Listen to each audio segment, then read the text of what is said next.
Welcome to Positive Personal Power with hope, aspiration, and encouragement. Our goal is to build and enhance people's confidence and strength to handle life's challenges. Now, let me introduce you to your host, Nathaniel Skula.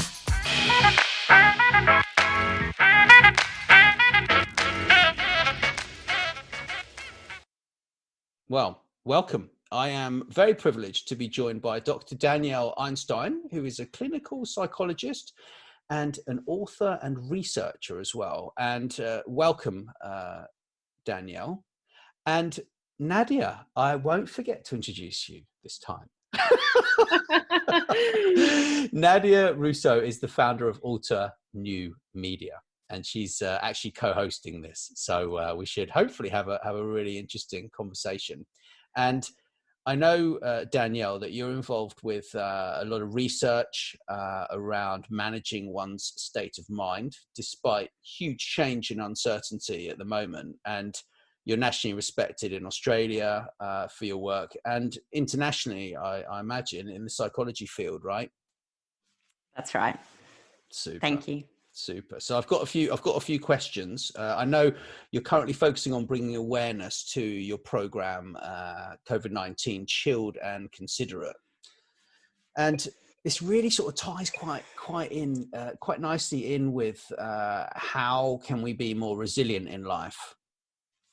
That's right. That's an area that I've been working in throughout my whole career, trying to get messages to students and teachers and the general public about how we should manage uncertainty. Because even before coronavirus, we knew that people who don't manage uncertainty well are more likely to have psychological problems. And in fact, they even have more psychological problems going together than people who feel that they're not afraid of uncertainty. So, and when we're facing uncertainty in an area that's important to us, which might be, for example, at the moment, it's our health. Health is important to everybody, and finances, there are like a basic needs. And once those are in question, then obviously everyone is gripped now with having to deal with uncertainty, and they're experiencing the consequences, which leads to anxiety. And I think, Nate, that actually most people don't really understand how to handle worry in a way that helps them, and in a way that is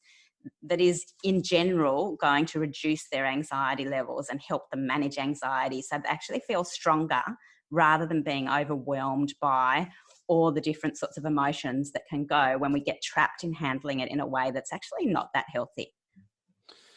Yeah, it's difficult. It's difficult. I mean, are there any sort of specific techniques that you kind of recommend to balance one's mind? Yeah, there's a lot, and we need to really have them based in understanding how uncertainty affects us.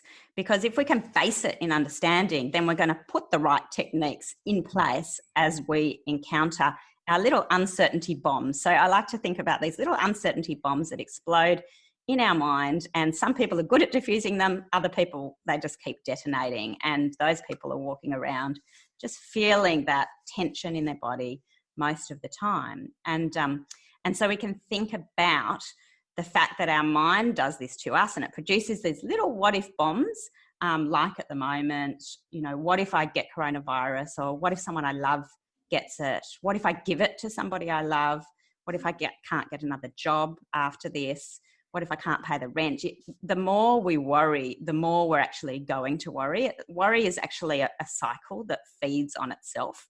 And that's why one of the skills that's really important is actually recognizing the worry. What is this little uncertainty bomb? What is it? Is it a what if worry, or is it a why thought? So these uncertainty bombs are thoughts, and we're talking about anxious thoughts that we have that pop into our mind, and we can think of them and categorize them into three different types. So what if, why, and what do I do now?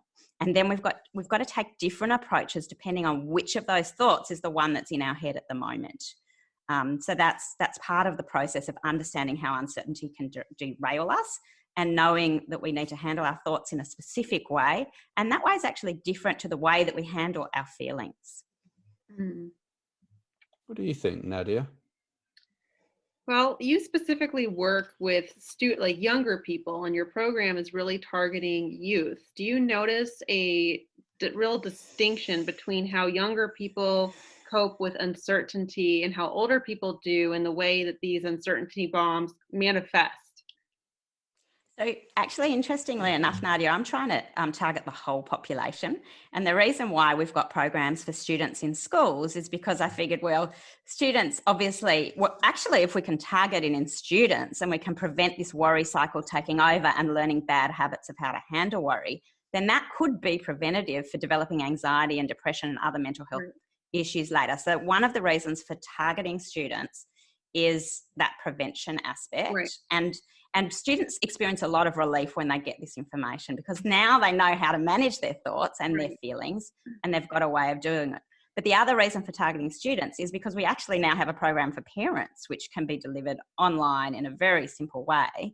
And so I want the messages also to get to parents so that parents know what to say and how to manage their own anxious thoughts. And of course, these messages apply to absolutely everybody. So it's just that either we fall into these bad habits, and we've never, actually a lot of this material is new, so people just don't know it. They just don't know how to handle thoughts. And unfortunately, sometimes the news and rumor and social media feeds that whole collective uncertainty, and it actually leads to a lot of negative emotions and negativity. And of course, it's normal to feel negative right now, but we need to then take on how to handle it ourselves if we're going to feel better. If we rely on other people to manage the way we feel by, for example, getting reassurance every time I have a little uncertainty bomb, or looking to my leader to answer the uncertainty, whereas my leader can come up with policies, and those policies are useful because they will help me know what to do when I'm dealing with a what do I do now thought, right? Because they've thought about the risk and the cost. And they're giving us principles as a community to be able to move forward in a safe way. But on the level of handling our own feelings, we need to work it out for ourselves and respond to, like I said, those different anxious thoughts in their own way, and take it on and not be scared of the uncertainty in order to actually really properly be able to manage ourselves and lead to less problems. For sure. Wow. But being up and down, though, is part of being human, though, right? Absolutely. Having feelings. And that's what I meant about having a different approach to our feelings than our thoughts. So we need to let ourselves have the feelings and not try to rush out of them. So sometimes, do you think feelings can kind of drive us to take action? Like, I mean, I know I've done some of the best learning, the best work that I've done in terms of self-development work and learning new skills when I'm stressed out of my mind. Yeah. Because it's like that. I'm just like, well, what am I going to do? Like, okay, I'm going to do this. And I go and just learn something new. Yeah. Yeah, exactly. And that's one of the steps we have in our program is once you've learnt to diffuse your uncertainty bomb and you've recognized it and you've gone through the steps of what to do, then you can distract yourself, and you can distract yourself in a powerful way. And you need to understand for yourself, what are those powerful ways? So is it a powerful way that produces a bit of dopamine in your mind, or serotonin, or a bit of oxytocin? What is it or is it a powerful way, like, for instance, watching hours and hours of Netflix, which for a short period of time might be fine, but if that's what you're doing every day, you're not going to be getting those boosts of serotonin, and you're not going to end up like, you're just not doing anything that is adding to your sense of achievement. So we just need to look at the way that we cope. What is it, the action that we're driven to right now while so many people are in lockdown and doing social distancing, and we've lost some of the ways that we used to cope? What are the patterns that you have fallen into, or your family has fallen into? And can we give you the language and the means to shift that pattern so that you lift your mood? Right. Does that, yeah. That makes sense. That makes sense, yeah. We're talking about like the distinction between individual uncertainty and collective uncertainty. Obviously it's really reflexive. One feeds back into the other. But in your observation, what do you find, like, how do you find it kind of balloons into this full-blown collective uncertainty? Like, how does that happen? Well, so people have those little what if uncertainty bombs, those what if thoughts, and because they don't like those thoughts, because when we're facing uncertainty, when we have a what if thought, we automatically think the worst. On some level, deep down, we think the worst thing's going to happen. So we think, well, I'm not going to get another job, even though logically we know it's actually too early to make that decision. I have to wait for this to unfold, and I will know at some point in time, but it's not yet.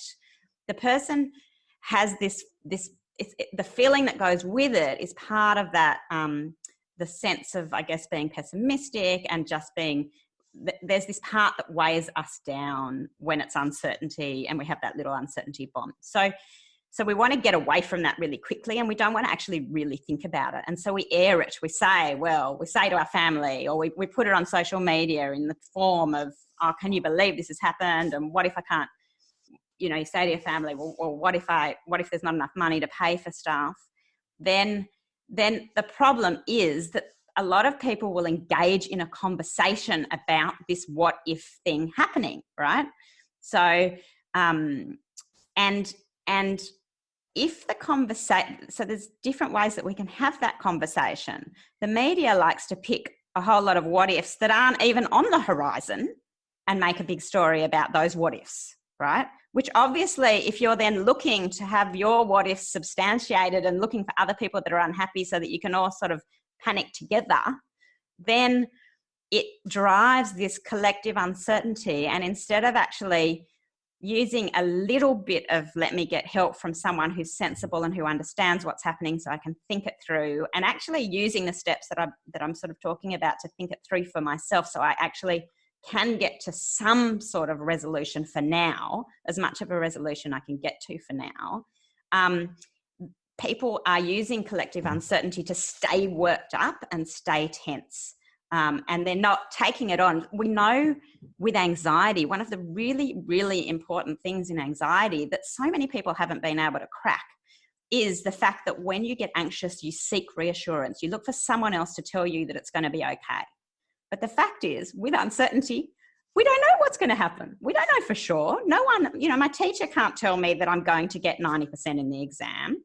The doctor can't tell me for sure that I'm not going to get coronavirus, because the doctor doesn't know, my teacher doesn't know. So, but funnily enough, we feel pressure as a doctor or a teacher to say, you know what, it is going to be okay. It's all right. It's okay. So I would suggest that this approach of saying publicly it's all okay denies the fact that there actually really is uncertainty, and that just keeps the cycle going. Because if we don't accept uncertainty for what it is, and interestingly, Nate, uncertainty in positive areas is interesting, like uncertainty in the news, and that's not positive, but just uncertainty is interesting when you think about now people being trapped and they can't do their full variety of activities. Life gets very boring, right? We lose excitement, and no wonder people are feeling down, because they haven't, it's Groundhog Day. Every day is very similar. We've lost that sense of being able to get a shot, because we didn't know what was going to happen. So one of the things that I am really focused on in our program is changing people's reactions to uncertainty. I want people to be okay with the fact that they might have some uncertainty and that they might have some what if thoughts. And then I want people to learn how to manage those what if thoughts in a very clear way, so that they're not as frightened by them, and so that they know how to manage them, so they can then distract themselves, if that makes sense. So yeah, there's two problems here: that individual reaction to uncertainty, and then this sense of reassurance, which is, like I said, is a lifelong problem for psychologists. Like, I know when someone comes to see me that they will get better from anxiety when they stop getting reassurance from others, and when they take the messages on themselves and they learn to beat their fear by themselves, not because someone's done it for them. And that's what that's what we need to tip the balance on. Right. Yeah, I mean, it's very interesting what you're saying about like creating hormones and stuff, like from doing activities. Yeah, like, I mean, when I'm stressed, like I go for a walk, or I like do some Tai Chi, or like I might read the Bible, or I might do something, I might meditate, or I might, there are loads of these different things. Yeah. that people do. And I suppose it's just working out what works for you, right? I mean, that's how I handle things. And alcohol is another problem, because that can make it worse. Yeah, like, you know, we can have a drink, right? But like, alcohol sales in England went up 40% over this period. Yeah, I was probably guilty of some of that. Yeah, but you know, but then the next day you don't feel very well, and then the day after that you feel not depressed, but you feel low again. Yeah, because it helped you forget where you were, and then you ended up in this sort of place where you felt even more uncertain, perhaps. Well, things haven't changed, right? So you're still facing the same uncertainty, and in that case, you actually haven't done anything that's made you feel better about yourself. So, you know, one of the reasons, I guess, Tai Chi and some of the things that you're doing makes you feel better is because you're building on yourself. And so that's why you're getting that sense of achievement, or you're calming yourself, but in a way that's really lasting, and that you hold into, and it's a way that you soothe yourself that makes you feel grounded and good. And you know that that's what you that's what you need right now. I don't know. It just gives me an excuse to eat more food, really. I'm not going to lie. But no, I've got a good one, right? I actually did a LinkedIn poll because I know Nadya's got some questions. She's itching to ask you, right? But like, I did this LinkedIn poll, and I was really excited because it was my first LinkedIn poll that I'd done, right? And I basically said, I don't know why, I just decided I wanted to get to know a bit more about my audience. Yeah. And it's all very stressful at the moment. So I posted this poll, and I basically said, I said, we all worry about the future at times during our lives. And of course, now probably more than ever. So I put my first LinkedIn poll together to gain insight into the content I'm creating for my community. And I wondered if you could tell me about your current mood so I can do better. Okay. And I said, so the question is, how are you feeling? Right. That was the question. Yeah. And I had 4 answers. You got four answers is all they give you. Worried, hopeful, confident, or excited. Okay. And at that time, because I personally, we all change throughout the day, I think at different times during the day, but at that time of the day, I was like, I'm not worried. I'm not excited, and I'm not confident. I'm hopeful. Yeah. So I posted this, and then I've had about 107 responses so far, 110. I only did it yesterday. And Marina, she said, I feel any one of those depending on the day and time. She put an image like this with a woman with her hands in the air. Right now, I feel a mix of all 4. Yeah.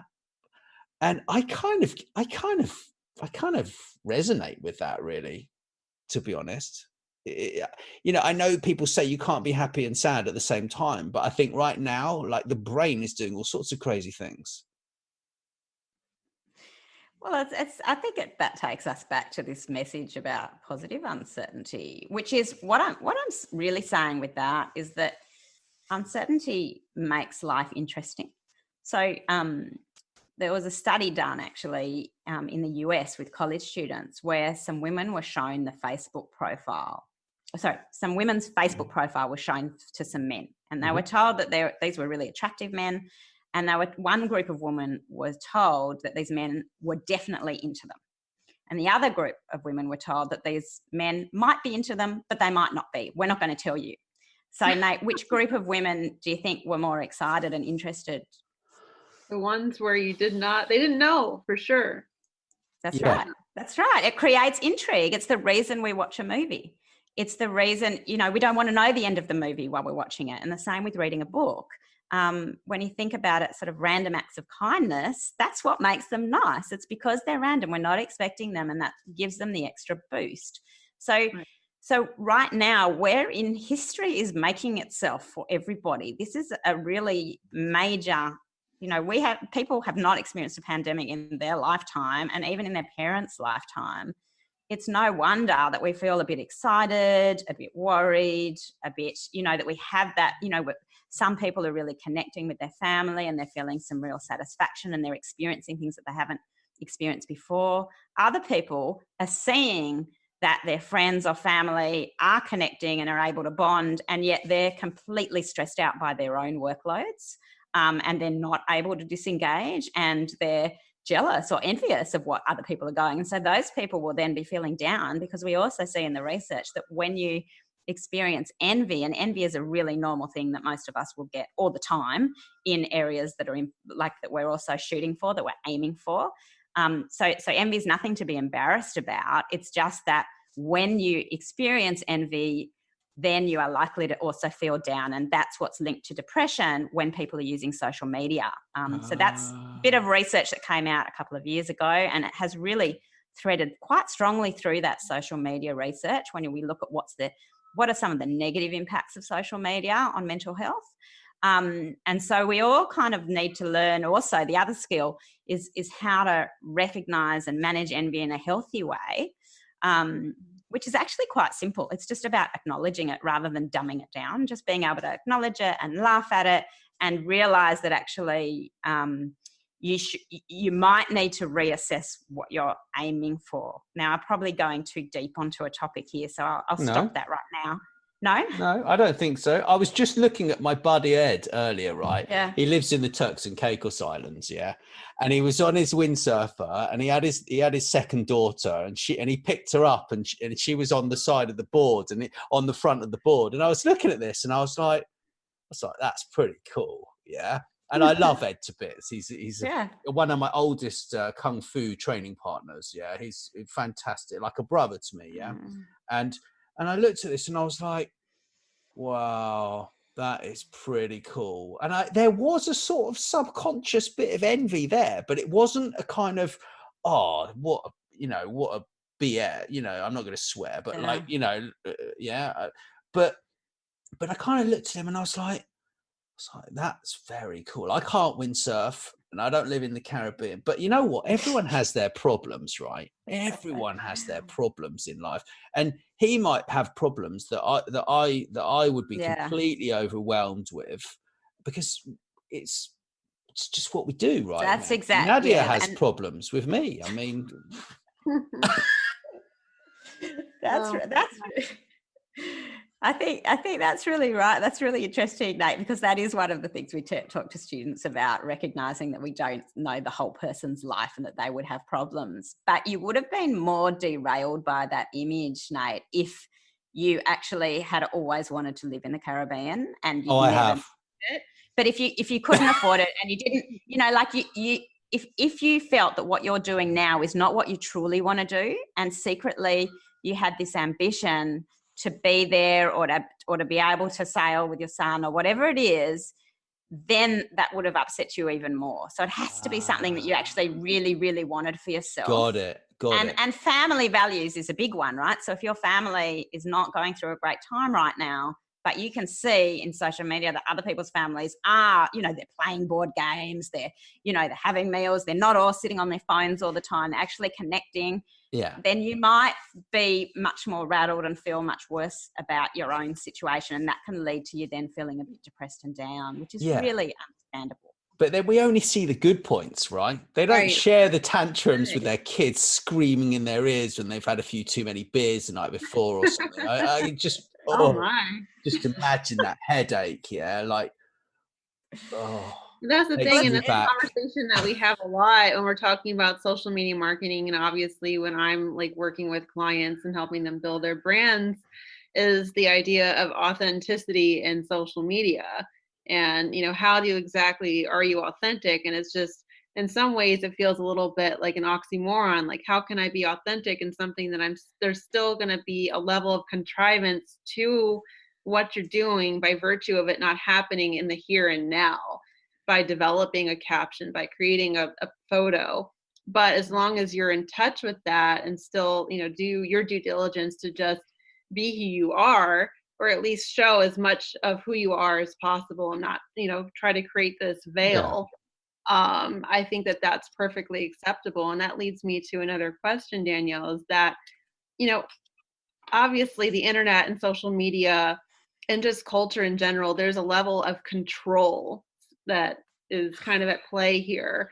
Yeah. And I think especially in America, people are really they want to control everything. Every micro interaction should be controlled. If it doesn't go the way you expect it to, then it either needs to be revised or just canceled out. And now, I mean, I'm not going to get into the political craziness that's happening in the country right now, but I will say it's really interesting to observe how much people not only are very fixated on controlling themselves, but on others. And I would like to know, in your opinion, how much does this fixation on control contribute to issues of uncertainty? It's massive, Nadya. You've picked on one of the core reasons for me doing this work over the years. And it's because, like I said, when we look in the psychology research, we can see that people that are open to uncertainty and that are happy to be a bit less controlling and less prepared are actually the people who have less psychological problems and who worry less. They're also people, it's also shown that they're a bit less impulsive when they're dealing with problems. And we see that if you can change that need for control, then you see a reduction in the tendency to worry. And you also see, if you can change that need for control, you see an improvement in social anxiety. You have to change that need for control and that what we talk about as dislike of uncertainty. I don't like uncertainty. I don't want it. And when you think about how phones and technology has influenced it, it's quite interesting, because when I was at school, for example, many years ago, there were no phones and we didn't have computers at school. So if I had a doubt or a question, I couldn't text someone to ask it. I couldn't post it. I couldn't get an immediate answer. If I didn't know what to wear, I couldn't send a photo or ask my mum what to wear. I just had to live with the uncertainty and make a decision for myself. Right. And what I think has happened is, with phones being just so easy and the ability to ask a question or look up Google being easy, we've actually lost that fundamental ability to sit with uncertainty, and to have less control and less reassurance and less input from other people. And what we see in the psychological literature is that actually, once you lose that, people who are using, for example, their phones to get control or their phones to distract themselves from uncertainty all the time, those are the people that 1 month later are more addicted to their phones. Mm-hmm. And so if you think about the way that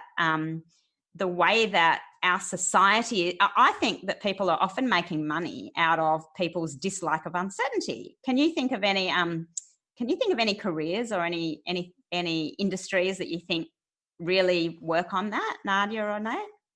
Loads. Which ones? Well, like coaching. Like coaching is just like rife. I have so much disdain. No. If I do and I don't. Yeah, like there are certain types of coaches that I do dislike their style. I dislike their preying upon the weak. Yeah, it is a disgrace. Opportunistic type. Mm-hmm.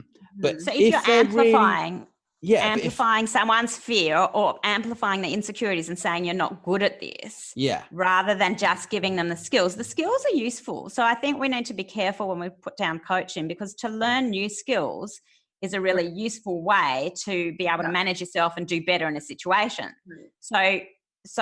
But to recognize if someone is making you feel inadequate, especially in a way that's not just and reasonable, well, then I think maybe that's what you're touching on, but I'm not sure now. Yeah, I mean, I think, Nat and I see this all the time because we're very immersed in like the online world, that there are a lot of charlatans, unfortunately, in the space where there are legitimate coaches who are well-intentioned, who've done the work, who understand all of the nuances. And then there are those that kind of just give themselves this label and then seek out people that, are even more vulnerable and insecure as they are and prey upon them. Yeah. And they're selling reassurance, right? Right. That's what they're doing. And so is the mainstream media in America. So right. That's right. But it just needs to be distinguished from giving skills. If the person is learning skills and taking them on, then it's beneficial. That's the whole point. I mean, I've got a friend who's Britain's leading hypnotist. Yeah, he's written like loads of books. He used to be on the stage. He's actually convinced the people who stood up that they were eating apples and they were eating raw onions. And Oh I think him and his wife, they actually peeled these onions. They were crying. Yeah. And he has an absolute disdain for hypnotherapists. Hypnotherapists, he completely dislikes because they, not all of them, but a lot of them, they will get you in through the door, and then they just see you as a cash cow every month, every week. Oh yeah, you come back next week and we'll go over this problem. Excuse me. But he can literally cure someone of a problem, like, not everybody, but within 5 minutes. They can walk into his office, he can stop them smoking, he could, lots of different things, and they're completely cured. Yeah. Whereas a hypnotherapist, it could take them 2 years to help these people get over their problems. So I completely agree that people need to know the tools. They need to have the tools themselves. Yeah. Totally. And that's what we're doing here. So our program, I'm going to talk about it for a second, really does give people both the understanding that they need and then the tools to do it. And if we're talking about, for example, parents, of which you don't actually have to be a parent to do this program, but what it's composed of is we've got 65 minutes of videos, including 7 people that have been through the program to understand the concepts and to put them in place and talk about their experiences during COVID. And then we've got 2 meditations, we've got 7 activities, and they're in a downloadable journal for parents to work through, so that they're actually doing their own work themselves and thinking about it and answering questions that are going to take them on the right journey to be able to work out how to manage uncertainty well, both in terms of what Nadya was saying, in terms of being able to understand when they don't like to let go of control and to be able to think about how to change that, and also to be able to manage those little uncertainty bombs and know how to categorize those thoughts, those anxious thoughts they have, and then how to take a different approach depending on which type of anxious thought it is. And then to move into what we were talking about before, Nate, in terms of looking at and weighing up how they distract themselves in a way that's healthy, that's building them, and also just self-compassion and being nice to themselves in this moment, because people are under a lot of pressure and dealing with this uncertainty is really, really difficult. So I don't want to say it's easy. All I want to say is that I think it's time for people, rather than to feel as though there's nothing they can do, we've created this program to make it very deliverable, to make it something you can do, to make it something that you can share with your partner so that they do it as well, so that everyone's on the same page, so that the kids, if they're doing the program through their school, and we want schools to do it, we've kept it really low cost for schools, so that teachers tell us when they do it that they're learning new things, even though they're wellbeing teachers. They haven't come across this information before. It's new. It's interesting. Right. It keeps them engaged, and we're getting just the most amazing, powerful results from students. We had a student at the King's School last week who's in Year 9, so that he now knows what to do when he has a little what-if bomb that goes off in his mind during the day, and he's got a different thing that he does when he's going to sleep at night to calm himself with one of the meditations. And then he's now feeling calmer and more able to manage himself, to provide himself with that reassurance that we're talking about.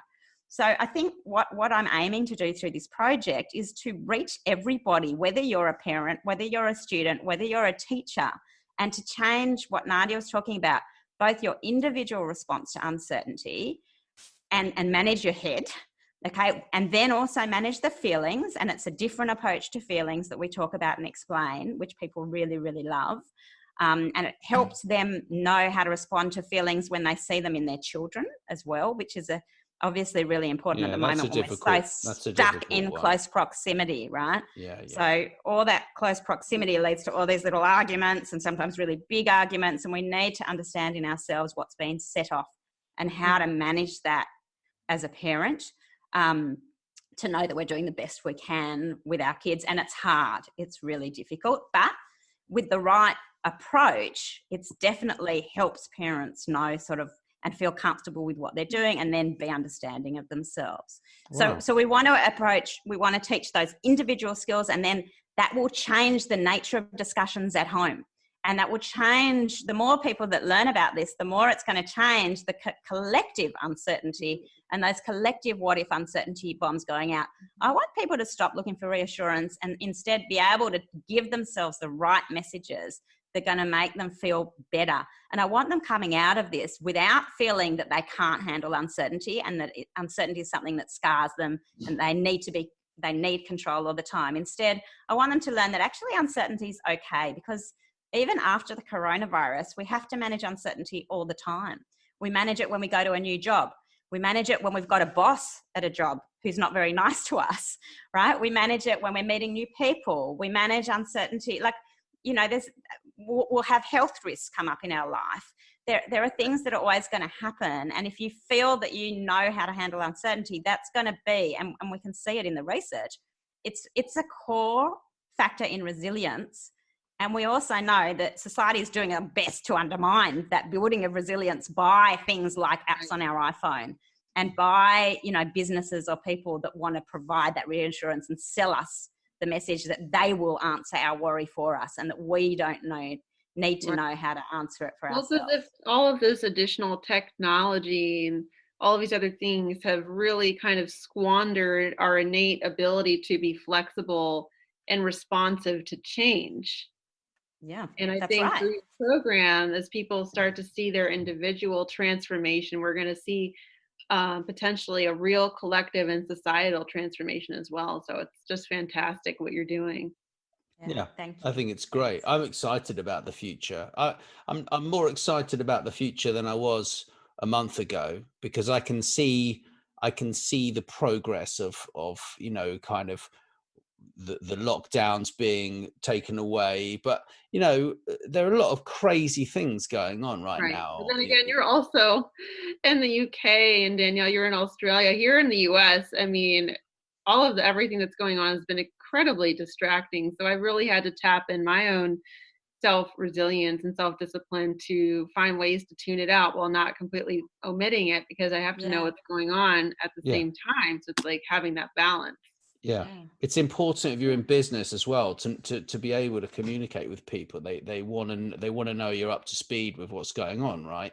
But yeah, it's completely crazy right now. Like I don't think anyone is like prepared for this. Yeah, and it's just, I think you need to just remove yourself. That's what I do. I remove myself from the media for a few hours or a few days, if I can, a couple of days maybe.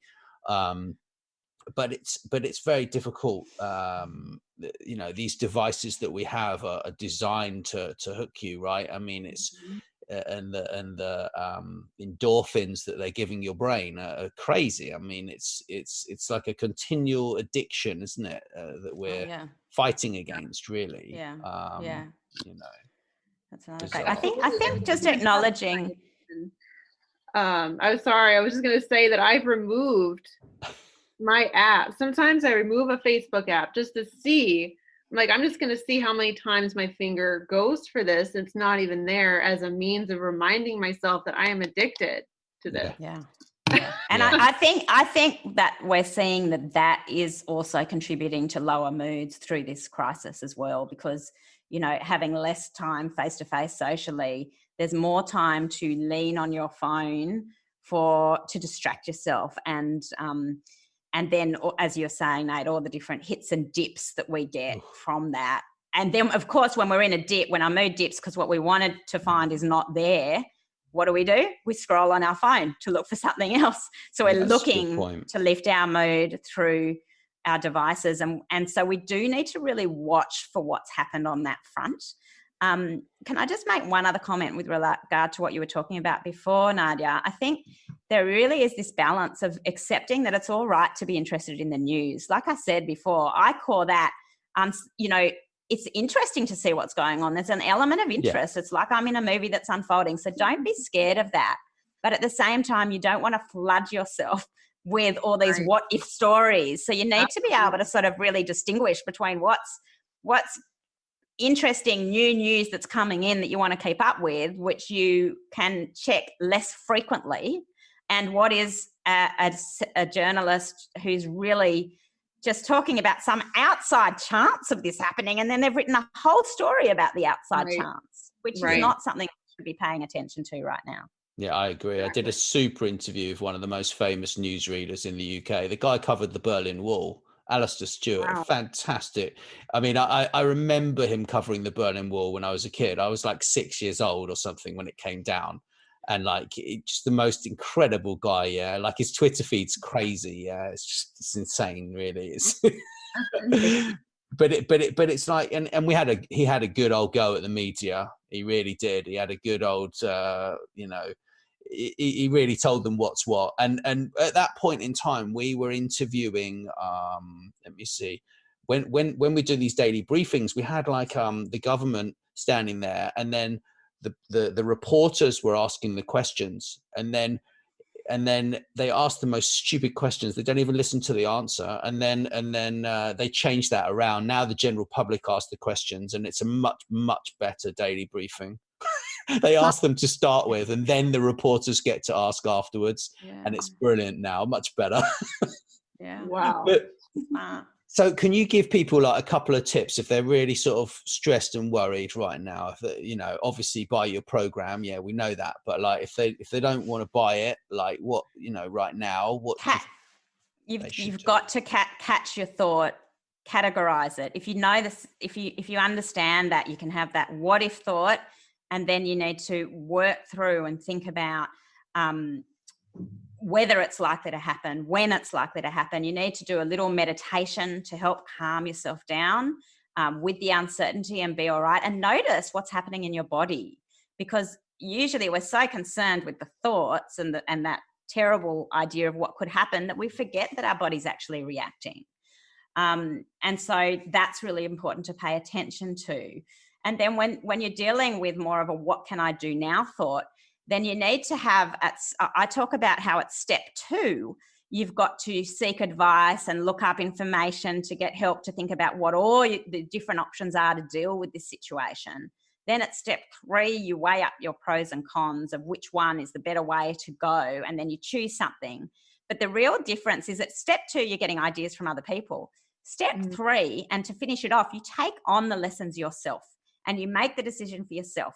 And that's the real difference between sharing a what if worry and just wanting to talk about all the problems all the time and air it, but not actually and get someone else to answer the problem for you, or try and look to someone else to just sort of also sort of validate your worry, but you're not actually doing anything about it. And you're not in that what do I do now situation. You've got to work out what you're going to do, put it in place, and then see, did it work or didn't it? If it didn't, then I've got to go through my little problem solving flower again. But the really important difference is, like I said, at step 2, you get advice. At step 3, you take it all back on yourself and you make your own decision. You don't outsource your decision to someone else, except in the case of where we're sort of following really clear hygiene rules and things like that, where someone else has done that thinking for us. And that I have no problem with, because they're making decisions for, the welfare of society as best. And once everyone does it, then that's going to minimize risk. And actually anxiety is all about sort of risk of danger and threat. So, the big lesson I want people to look at is, how do you reduce your tendency to reach out for reassurance? That's the thing to change in terms of us handling anxiety in a better way, where we grow, where we don't need to feel that anxiety is going to take over, where your anxiety will get better if you learn to manage it yourself and you're not looking for other people to solve it for you. That's what makes anxiety grow.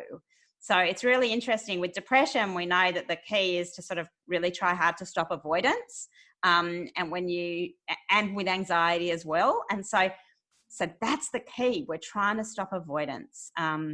With depression, there are other things as well, but we're not talking about that now. So I'll stop talking. I told you I could talk for hours. Don't worry. No, that's really cool. I know you didn't want to go into depression this time, but perhaps we can have a conversation about that another time, I'm sure. It's life is tough right now. And I think it's just accepting the fact, that, it's not always going to be like this. And, I'm just lucky that this time around, with a situation like, a dire situation, that I can do things from anywhere in the world. Like, we're very lucky, us 3, But the real sadness for me is the people who are really, they don't know what they're going to do and they're completely lost. But I think embracing change is like huge. Yeah. Like if an opportunity comes, just take it, right? Like that's all I can say. Yeah. Like, you know, I mean, I've been down to my last can of baked beans a few years ago and a couple of slices of bread and whatever. Right. And like, you get through it. Yeah. You get through it. And those are the times that shape you for and then you appreciate things, you appreciate people in life as well. Yeah. And you know, I think that's when you start learning really about things. Yeah. And about how to be really super grateful. That's kind of my attitude really. Yeah.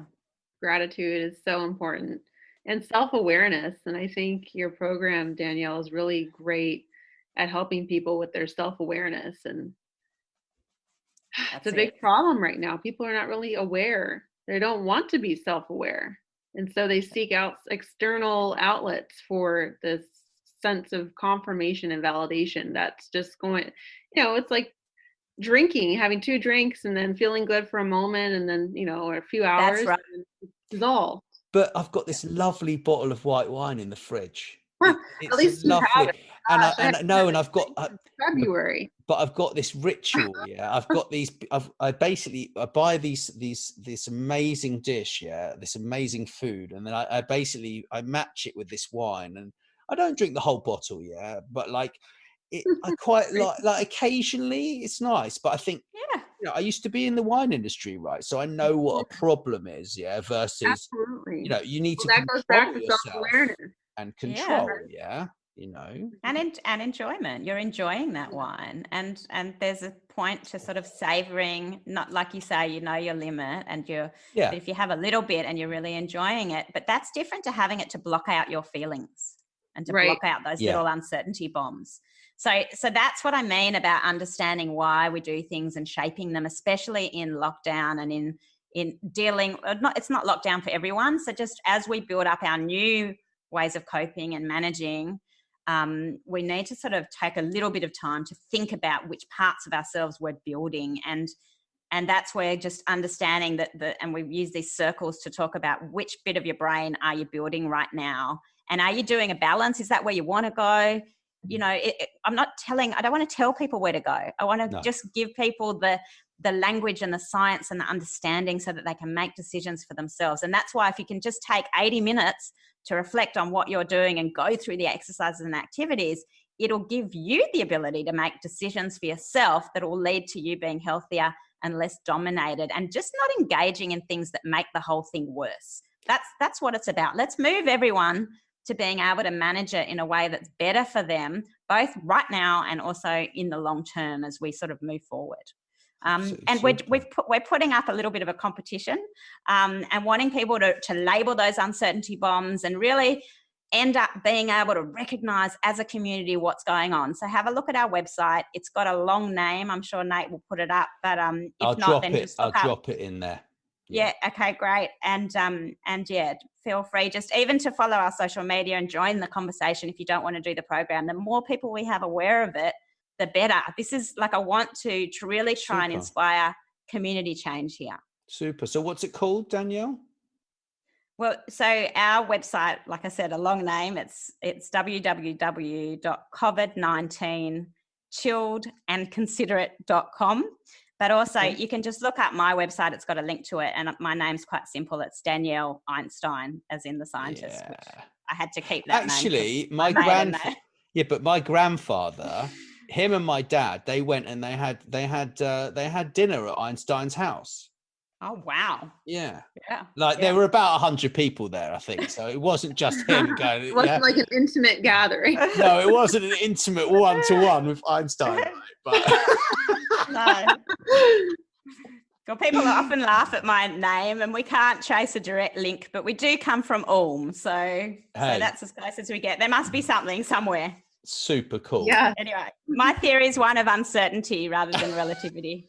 And I have written a theory on this. It is published, actually, the theory that this program is built around a theory that's published in the the psychology literature. So, and people can get to that if they want. And it's written really for clinicians to help them teach their clients how to manage uncertainty, because this is an area, like I said, I've been interested in and researching and working with other leaders in this area for many, many years now. Super. So it's not, it comes from somewhere. Super. It's fabulous. Thank you. Thank you. Thanks for having me. Much for all of your work. Pleasure.